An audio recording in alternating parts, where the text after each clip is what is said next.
Assalamualaikum, salam satu Malaysia, 11.33 pagi waktu ini bersama dengan saya Syuhada Armawan, semestinya untuk program Bijak Wang dan tentunya bersama dengan orang yang pakar untuk berbicara berkaitan dengan Bijak Wang ini. Kita ada Dr. Niki Syuhada di studio waktu ini. Assalamualaikum Doktor. Waalaikumsalam warahmatullahi taala wabarakatuh. Salam ceria. Ya. Dan salam bijak. Bijak sana sana, dan bijak bijak sini. Hari Selasa memang hari keuangan. Okey. Dan terlebih dahulu sebelum kita lihat apa yang akan kita bincangkan pada waktu ini, dan ini saya rasa sinonim juga dengan tajuk kita pada hari ini, berkaitan dengan pengurusan keuangan yang mana juga hari ini dalam akhbar generasi muda kini bijak urus keuangan berhemah. Itu yang nyata sebenarnya dijelaskan menerusi Ketua Pegawai Eksekutif Agensi Kaunseling dan Pengurusan Kredit AKPK Kuat Swee Liang berkata generasi muda yang terlibat dalam program pengurusan hutang DMP lebih mahir dalam pengurusan keuangan. Ya, sebenarnya simple saja.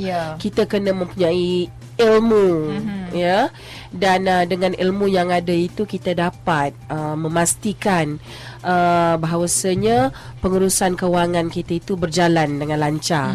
Dia mula dengan ilmu dululah. Bagus kan? Dan juga Mami Niki ingin mengucapkan selamat mendengar kepada semua pendengar-pendengar tersayang.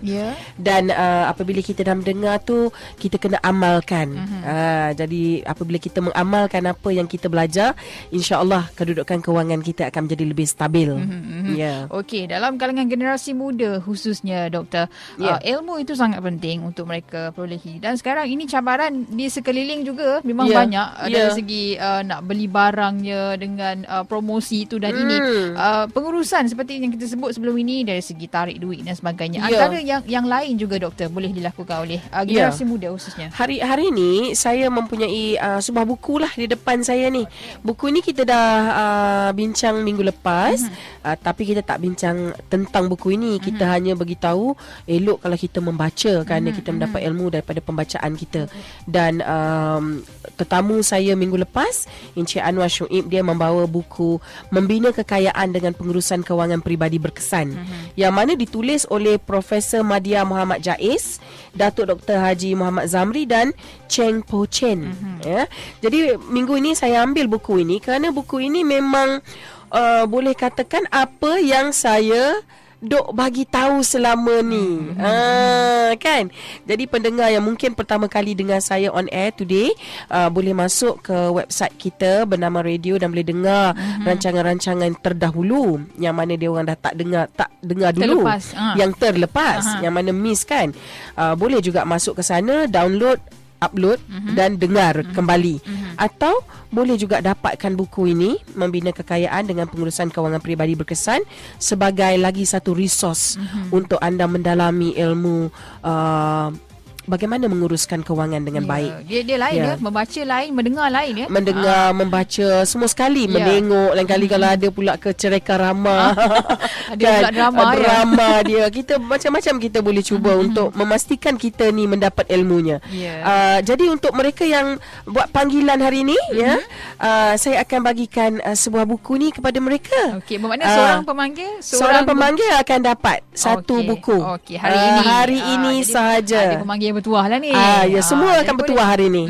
Okey. Jadi boleh telefon kami 0326927939 untuk mendapatkan buku yang Dr. Niki katakan tadi. Berkaitan dengan belajar membina kekayaan dan juga pengurusan keuangan peribadi yang berkesan. Pengurusan peribadi yang berkesan. Ini mungkin agak sukar sedikit lah kerana duit gaji masuk, kemudian nak bayar itu bayar ini. Jadi segalanya mungkin memerlukan kebijaksanaan kita sendiri untuk menguruskan keuangan tersebut. Dan bila kita cakap bab kewangan ni kan Syuhada. Sebab seorang lagi ada Syuhada dalam ni. Ada tetamu saya Syuhada. Okey. Syu je lah semua orang Syu. Okey. Kajian yang dilakukan oleh Profesor Madya Muhammad Jaiz bin Atan kan, pensyarah kewangan UiTM, pernah menyatakan 90% daripada masalah kewangan ini adalah kerana sikap malu Malu. Kita malu apabila nak bertanya tentang duit atau dah buat silap tentang pengurusan duit. Ramai kita terlalu malu. 90% responden merahsiakan masalah kewangan mereka daripada semua pihak, termasuk pasangan masing-masing. Suami tak tahu isteri punya masalah kewangan, isteri tak tahu suami punya masalah kewangan. Masing-masing menelan masalah kepahitan ini sendiri. Akibatnya mereka menderita dalam diam, umpama mengidap penyakit yang nak dirahsiakan. Ini yang menjadi masalah, kerana sebenarnya boleh ada bantuan jika dari awal kita meminta bantuan mengenai pengurusan kewangan kita. Dia macam dalam keluarga tu perlu berbincang doktor, antara suami isteri. Sepatutnya berbincang, dan suami jangan menyalahkan isteri dan isteri jangan menyalahkan suami, dan kedua-duanya patut mempunyai ilmu dengan membaca, mendengar dan menghadiri kursus-kursus yang ada, atau berjumpa dengan pakar-pakar yang sebenarnya ramai di sekeliling kita. Dan pastinya saya rasa kalau nak berbincang dengan pasangan hidup kita ataupun mereka yang berada di sekeliling kita tentang kewangan, bukan sahaja bila ada masalah tapi sebelum masalah datang dah kena ada perbincangan tu. Itu sebab dalam buku ini dia mengatakan ada pepatah Melayu mengatakan mencegah itu lebih baik daripada mengubati. Sebab itu kita kena make sure jangan terjadi dahulu masalah ini. Kita ubat dahulu dari awal, kan? Dengan mempunyai ilmu. Macam kalau tadi Syu kata generasi muda lebih baik dalam pengurusan, ini mungkin kerana mereka boleh melihat bagaimana ibu bapa mereka sendiri menangani kewangan di rumah, atau mempunyai program-program di universiti dan di sekolah telah mula ada motivator, mentor-mentor pergi membuat talk dan bercakap di institusi-institusi tersebut. Macam yang saya jemput hari ni, Puan Syuhaidah Ahmad. Dia macam Syu 1, Syu 2, Syu 3. Semua Syu Jadi beliau selalu juga pergi buat talk di universiti, di sekolah, untuk menerangkan tentang bagaimananya kebaikannya kita menjaga kewangan kita. Okey doktor, sebelum kita bersama dengan Syuhaidah dan juga Razana, kita ada pemanggil bersama dengan Encik Mat di talian. Assalamualaikum. Waalaikumsalam. Ya, silakan. Boleh saya cakap dengan Dr. Niki? Boleh. Silakan. Encik Ahmad ya? Encik Mat. Ya, Dr. Niki. Ya. Apa khabar? Alhamdulillah, ceria hari ini. Dr. Niki, saya nak tanya. Tahun depan, saya akan, umur saya dah 50. 50 ya? Jadi akaun 2 saya berkeluar. Ya. Okay. Saya nak tanya tip macam mana saya nak mengembangkan lagi saya punya simpanan tu. Agar dia berkembang lah, cara yang terbaik. Ya. Cik Mat ada apa-apa plan tersendiri? Mungkin boleh cerita dulu dengan saya. Plan saya mungkin saya akan masuk ASB ke apa, tengok macam mana. Okey, Cik Ahmad tak ada apa-apa hutang-hutang lain yang segera patut dibayar macam credit card ke dan sebagainya, tak ada Tak ada. Okey, bagus. Mungkin saya boleh jawab ya. Terima kasih Cik Ahmad. Okey. Kalau kita bercakap tentang wang keluaran daripada KWSP ni kan, umur 50 tahun ya. By the way, saya nak ucapkan congrats lah pada Cik Ahmad kerana dia begitu calm aja kan tentang duit ni. Sebab ada orang yang tak sabar-sabar nak tunggu duit 50 tahun ni, akaun 2 ni sebab apa nak pakai, nak guna, nak habiskan kan. Jadi congratulations lah Cik Ahmad, tahniah kerana saya dengar suara Cik Ahmad relax saja kan.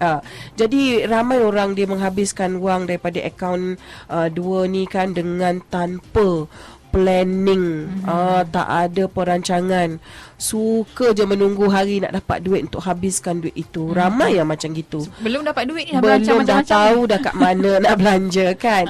Jadi memang tahniah Cik Ahmad.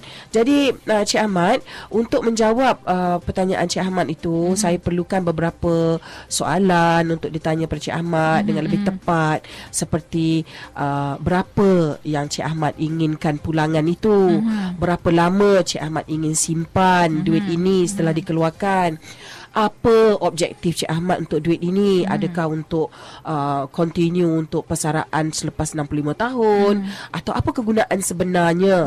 Kemudian juga kepada Cik Ahmad nak tanya, adakah Cik Ahmad inginkan Islamic investment?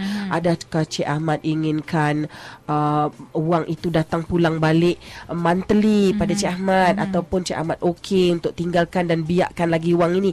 So banyak lagi soalan-soalan tu Cik Ahmad yang saya perlu tanya. Tetapi buat masa ini, jika Cik Ahmad ada cita-cita untuk menyimpan semula nak biarkan lagi duit tu, saya ucapkan memang tahniah. Silakan letaklah di organisasi-organisasi yang betul-betul diberi mandat oleh Bank Negara Malaysia. Jangan bawa ke tempat lain yang mungkin skim cepat kaya. Jadi congrats. ASB boleh, berbagai tempat lain pun ada, banyak lagi.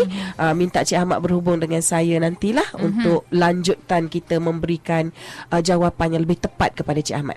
Okey, kita ada pemanggil seterusnya, Encik Syafi dari Kepong. Assalamualaikum. Waalaikumsalam. Ya, silakan. Ya, saya tanya Puan Doktor. Ya. Saya bersara dalam 5 tahun lagi. Okey, sekarang umur 50? 55. 55. Sekarang dah 55? Saya. Okey. Jadi dalam ETS adalah sikit simpanan yang dulu. Bulan depan boleh keluarkan lah. Okey. Jadi nak tanya Puan Doktor, saya ada hutang rumah lagi. Dah pension pun besok lebih kurang nak bayar rumah dalam 15 tahun lagi.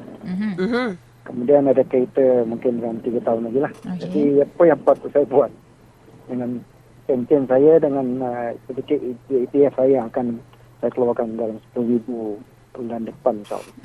Berapa boleh dapat nanti? Dalam 10,000 sahaja ETF. 10,000 ya. Okey, terima kasih Cik Syafi. Terima kasih Cik Syafi. Okey, macam mana Mam? Dia 10,000 untuk menguruskan hutang rumah dan juga kereta. Yes, yang ini pun kita kena tengok tau Cik Syafi. Sebab apa kita nak tengok hutang kereta tu berapa banyak lagi. Mungkin 5,000 lagi, mungkin 6,000 lagi, mungkin lebih daripada jumlah 10,000 itu. Kemudian kita nak tengok hutang rumah juga. Dan kita nak tengok juga kalau Cik Syafi boleh kembangkan duit ini, berapa peratusan nak letak untuk Cik Syafi. Based on Cik Syafi nak guna duit ni nanti dalam jangka masa berapa lama lagi, ya. Yang pastinya Cik Syafi, duit ini mestilah Cik Syafi agih-agihkan supaya ada yang dapat bayarkan hutang sedikit untuk meringankan bebanan hari ini. Dan juga duit ini boleh digunakan ke hadapan, di mana duit ini disimpan untuk kegunaan masa depan. Itu yang pastinya. Bermakna perlu dilihat jugalah mungkin dari segi peratusan ataupun kadar kalau hutang lah kata itu. kereta itu hanya tinggal sedikit saja lagi, mungkin kata 5,000. Kalau saya nasihatkan clear dulu kereta itu, supaya bulanan kita tidak perlu lagi membayar, dan duit yang bulanan kita dapat itu kita boleh buat regular saving plan. Jumlah bulanan kita boleh simpan ke tempat-tempat lain yang boleh tumbuh dengan tinggi daripada kita membayar kereta tersebut. Dan ada juga interest rate kat situ kan. Kalau jumlahnya boleh di cover oleh duit 10,000 ini. Jika tidak, kita boleh je continue membayar kereta itu, dan duit 10,000 ini kita biarkan di tempat lain yang lebih baik peratusan tingginya, boleh kalahkan balik kereta ni punya interest rate. Macam tu Cik Syafi. Okey, baik. Doktor, seterusnya kita ada Encik Asri. Assalamualaikum. Assalamualaikum. Cakap dengan Niki. Ya, silakan. Assalamualaikum Cik Asri. Salam ceria. Terima kasih. Ya. Doktor Niki, saya nak share dengan doktor lah. Ya. Saya hari ni saya dah lagi nak tahun sebulan kot saya join dengan Doktor Niki punya program lah. Wow. 1 tahun 9 bulan ya? Tahun sebulan ni. Oh, 1 tahun sebulan. Okey. Wow. Terima kasih, terima kasih. Jadi saya pun communicate dengan Reza pun. So alhamdulillah lah saya boleh tarik duit dua orang sahabat-sahabat saya join punya Doktor Niki punya program ni lah. Ya. Kakak saya join Unit Trust, dan saya kata nak passive income macam mana. Bagus. Dah memulakan pengurusan kewangan peribadi. Saya share dengan office saya lah. Ya, bagus. Soalan ke Cik Asri? Nak tanya yang kita nak buat dah macam talk seminar ke macam kat institusi pengajian tinggi ke macam saya ni Universiti KL. Tapi datang kita kan talk dengan student kita. Oh, boleh. Boleh sangat. Itu saya nak cadang lah. Ya. Saya ada ada berhubungan dengan jabatan awak pelajar kita. Knowledge kita macam tu lah tengok. Ya, boleh Cik Asri. Nanti Cik Asri kontak semula Encik Reza, bagi tahu pada dia, dan dia akan berurusan dengan PA saya Syahirah. Nanti saya dan tetamu saya hari ini, saya ada Cik Syuhaida, Puan Syuhaida, kita boleh berdua pergi ke universiti untuk buatkan talk untuk pelajar-pelajar semua. Terima kasih atas undangan. Terima kasih Encik As. Ya, waalaikumsalam. Wow, okey. Ini permintaan lah untuk tapi sebelum ni ada buat juga nanti saya juga diajak oleh Puan Noni daripada Mentor Niaga untuk sebuah seminar yang bertajuk 7 Mentor 7 Industri. Kalau pendengar ada dengar tentang program ini, silakan datang dan hadir. Kerana saya salah seorang daripada panel speaker. Dan juga untuk sebuah lagi seminar yang bertajuk Women, Money and Management. Bulan Julai ini saya akan bercakap di sana untuk membantu pendengar-pendengar dan orang ramai di luar. Baik, kita ada Puan Syuhaida dan juga Puan Razana di studio waktu ni. Kita nak kongsikan lah, ini tentang berkaitan dengan membina kekayaan ni. Mungkin Puan Syuhaida ada tips yang tersendiri ingin dikongsikan bersama dengan pendengar kita. Okay, Assalamualaikum. Salam ceria kepada semua pendengar Bijak Wang. Okay, saya sangat bertuah kerana selepas saya habis belajar, kira-kira 9 tahun lepas, saya sudah mempunyai ilmu dan sedikit pengetahuan tentang kepentingan untuk menyimpan wang. Jadi, bila kita start habis belajar sebagai fresh grad, selalunya kita punya income tak besar. Jadi apa yang saya buat adalah saya start dengan membuat simpanan bulanan secara tetap melalui auto debit, potongan bank. Jadi bila kita simpan secara tetap dan disiplin, secara tak langsungnya kita memang dah put aside certain money. Dan selepas 5 tahun, 6 tahun, bila saya tengok balik akaun saya rasa saya sangat gembira dan bersyukur kerana duit simpanan saya ni ada juga yang orang kata yang kadang-kadang boleh melebihkan orang yang dah bekerja, tapi yang tidak memulakan simpanan. Jadi saya rasa dah mula 9 tahun yang sudah. Dan kita mesti bijak untuk memilih tempat simpanan kita berdasarkan potensi pulangan yang boleh diperolehi, berdasarkan juga dengan kita punya risk profile kita, sama ada kita ni jenis yang agresif ke moderate dan sebagainya. Dan bila kita put aside dan duit tu berkembang dalam masa 10 tahun atau 20 tahun, memang kita dapati pulangannya memang sangat menguntungkan. Orang kata, bak kata pepatah lah, sikit-sikit lama-lama memang jadi bukit jadi bukit. Yes, betul. Bukit gunung boleh jadi. Okey, sebelum kita bersama dengan Puan Razana, kita ada pemanggil doktor bersama dengan Cik Nizal dari Ampang. Assalamualaikum Cik Nizal. Waalaikumsalam warahmatullahi wabarakatuh. Sambil jalan dengar radio pakai handphone ni, dengar radio, nak pergi beli makanan. Anyway, salam sejahtera kepada Dr. Niki. Terima kasih Cik Nizal. Salam ceria. Okey, seperti pemanggil yang kedua yang sebelum tu, saya pun menghadapi dilema yang sama, iaitu akan mengeluarkan EPF tahun depan. Dan saya tertarik dengan doktor ada huraikan tadi. Salah satunya cara yang saya pilih lah, bagaimana saya nak biarkan duit tu, ataupun saya boleh jadikan duit tu kepada monthly, supaya saya boleh dapat monthly income sebab anak masih sekolah lagi ni doktor. Dan 3 orang lagi masih bersekolah. Jadi maknanya kita kahwin lambat kan, jadi tahun depan dah 50. Dilema ini akan dihadapi. Saya rasa mungkin ada yang nak bertanya benda yang sama juga. Jadi insyaAllah mungkin soalan saya ni menjurus ke arah pada benda yang sama juga, iaitu duit yang ada, kita nak bayar, kita nak biarkan dia. Nak cakap pasal hutang kereta, insyaAllah tak ada. Kredit kad, saya tidak punya kredit kad.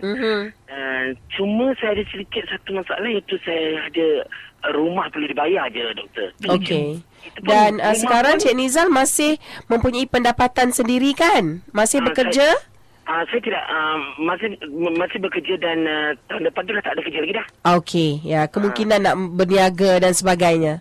Kalau boleh nak buat step on kaki dia sendirilah doktor, tak nak kerja lagi dah. Tapi cara yang ada, duit yang sakit-baki yang tinggal tu mungkin nak digunakan secara bijak. Ya saya. Saya nak mohon. Tadi ada doktor cakap kan dalam huraian tu, salah satunya ialah dia nak macam mana, nak jadikan duit tu monthly ke gimana? Nak dapat balik cash flow kita panggil. Atau dalam bahasa kewangan ni inflow. Betul tu. Sebab dengan cara dah dapat tu dia, saya boleh agihkan kepada pendidikan anak dan macam-macam lah. Boleh. Nanti Cik Nizal tinggalkan nombor telefon ya, supaya kita boleh telefon balik. Okey, terima kasih. Assalamualaikum. Waalaikumsalam. Boleh untuk kita menyimpan bulan-bulan kita dapat juga. Kita mesti membiarkan wang itu dibiarkan dahulu. Kemudian apabila wang itu mempunyai dah cukup lah power dia untuk keluar balik pada kita, kita boleh agihkan semula secara bulanan. Untuk nak bayar itu ini kan. Yang orang kata minima setakat minima. Boleh start dulu. Tapi kalau besok power dia lagi kuat, duit tu lagi banyak, kita boleh bayar benda-benda yang makin mahal. Itu nama dia financial freedom. Yang kita kata kita nak financial independence ataupun bebas kewangan kita panggilkan. Kadang dalam bahasa Melayu dia bebas kewangan, iaitu tak payah nak fikir pasal nak bayar makan, rumah, kereta, belanja anak-anak. Tak payah nak fikir kerana kita bebas kewangan. Mungkin itu juga rahsia Puan Razana. Mungkin boleh kongsikan bersama dengan pendengar kita. Okey, Assalamualaikum. Salam sejahtera untuk pagi ini. Okey, saya suka berkongsi berkenaan dengan amount simpanan tadi yang diutarakan oleh Puan Syahida. Okey, selalunya bila kita start bekerja, kita akan agihkan kepada pendapatan kita itu kepada hutang dan juga perbelanjaan. So saya suka menyarankan di sini kepada setiap pendengar bahawa seboleh-bolehnya kita membahagikan about 30% of kita punya pendapatan tu, 30% daripada pendapatan kita kepada simpanan. Dan sebab kita tahu bank-bank akan kalau kita nak apply loan, kita perlukan about 30% of the liability tu daripada kita punya pendapatan kan. Jadi liability kita tak boleh melebihi 30% daripada pendapatan kita. Dan at the same time cuba sedaya upaya untuk membuat simpanan about 30% of daripada pendapatan tadi. Jadi itu yang perlu dipelajari juga. Kita cuba sebenarnya untuk menetapkan 30% itu. Doktor, kita ada seorang lagi pemanggil waktu ini bersama dengan Cik Firdaus dari Ampang juga. Assalamualaikum Cik Firdaus. Waalaikumsalam warahmatullahi. Ya, silakan. Saya nak tanya macam saya bulan-bulan ada buat ASP, masa ASP. Ada satu produk daripada RHP Easy dulu, sekarang sedang masuk 3 tahun, untuk RM50,000. Dia kata sampai 5 tahun dapat RM50,000 kalau tak salah. 10 tahun dapat RM50,000. Tapi dia punya produk 5 tahun pertama kena bayar separuh. So saya sampai dah 3 tahun lah. Maksud dia bayar separuh tu, sekarang bulanan saya bayar 200 sebulan. Jadi untuk tahun ke-6, lepas 5 tahun tu akan bayar penuh lah. Macam yang RM50,000 tu adalah dalam RM500 lebih. Jadi adakah saya perlu sambung ataupun saya perlu habiskan setakat 5 tahun dan saya makan dividen saja? Sebab sebenarnya kalau dah 500 lebih tu sebenarnya saya dah tak mampu dah. Boleh tak saya dapatkan pendapat, pandangan daripada Okey, baik. Terima kasih. Okey. Tapi sebelum tu ada seorang lagi bersama dengan Cik Rohadi Nawi. Assalamualaikum. Silakan. Assalamualaikum warahmatullahi wabarakatuh. Waalaikumsalam. Cik Rohadi.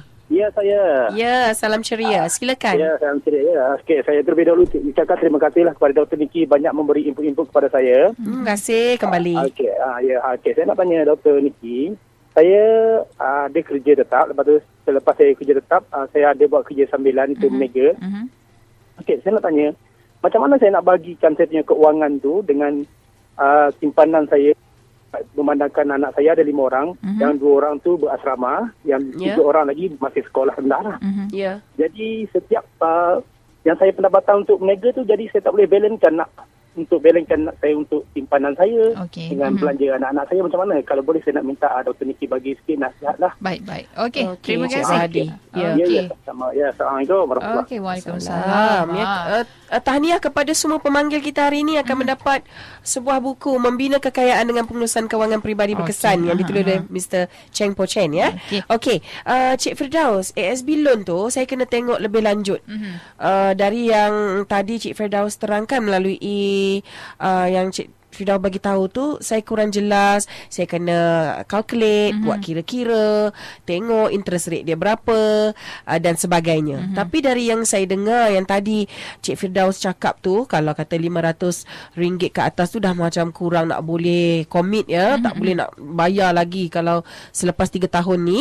Dan kalau ada jalan keluar, tak perlu bayar tetapi boleh mendapat untung dividen itu saja, saya rasa itu amat baik. Dan apa saja duit yang ada daripada membayar tu tadi, kalau kata 500 dah tak mampu, mungkin 300 mampu, boleh buka another simpanan di tempat lain pula dengan pulangan yang lebih baik. Jadi kat situ dah dapat dividen, kat sini duit yang dulu-dulu dah membayar kepada dapat loan juga. Itu kita pergi letak tempat lain pula supaya tak terikat dengan loan lagi. Kalaulah itu yang benar saya dengar tadi. Kalau nak tahu lebih lanjut, Cik Firdaus bawa lah benda-benda yang tadi betul-betul tulis tu. Tunggu aja saya dekat bernama radio next week. Saya boleh tengok dan boleh terangkan lebih lanjut pada Cik Firdaus. Berkaitan dengan Encik Rohadi tadi. Encik Rohadi tadi, Cik Rohadi tanya berkaitan dengan untuk membiakkan lagi sebab dia ada dua cara kewangan dia, pendapatan dia. Satu dia kerja tetap, satu lagi adalah dia berniaga. Jadi sekarang yang saya dengar Cik Rohadi kata bagaimana ya dia tak boleh nak balance.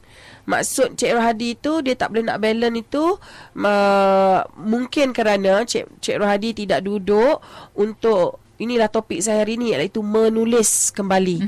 Topik saya untuk minggu ni sebenarnya adalah pengurusan kewangan peribadi berkesan. Salah satu cara dia yang saya suka semua pendengar buat adalah duduk tulis balik. Okey, anak pertama, anak kedua, anak ketiga, anak keempat, anak kelima. Okey, tuition, makan, taekwondo, semua apa saja perbelanjaan dia tulis balik Cik Rohadi. Kemudian bayar kereta berapa banyak, peribadi kita pula suami isteri. Tulis semua apa saja perbelanjaan yang diperlukan, kita tulis. Kemudian kita tengok pula duit masuk. Inflow, outflow. Kita tengok pula duit masuk Cik Rohadi. Okey, daripada pekerjaan tetap berapa ringgit. Jadi sekarang kita dah boleh anak pertama, anak kedua, anak ketiga dibayar oleh pendapatan tetap. Yang ini makan, minum, pergi melancong dan sebagainya dibayar oleh perniagaan. Dari situ baru Cik Rohadi tahu berapa sepatutnya untung patut ada daripada perniagaan. Kerana apabila kita meniaga, sebenarnya owner peniaga ni dia boleh untuk membuat beberapa kempen-kempen dalam perniagaan dia untuk target berapa pendapatan yang dia inginkan. Jadi permulaan dia Cik Rohadi mesti tahu ball number tu berapa sebenarnya yang diperlukan supaya perniagaan Cik Rohadi dapat memberi pendapatan seperti yang Cik Rohadi inginkan. Okey, baik. Mungkin mereka boleh dapat penjelasan lebih lanjut menerusi Facebook Dr. Niki sendiri. Boleh tanya soalan juga ya. Saya datang bercakap. Okey. Dan kita akan jumpa lagi minggu depan untuk Bijak Wang. Terima kasih kepada semua. Okey, terus bersama dengan kami di siaran bernama Radio 24 selepas ini untuk Berita 24.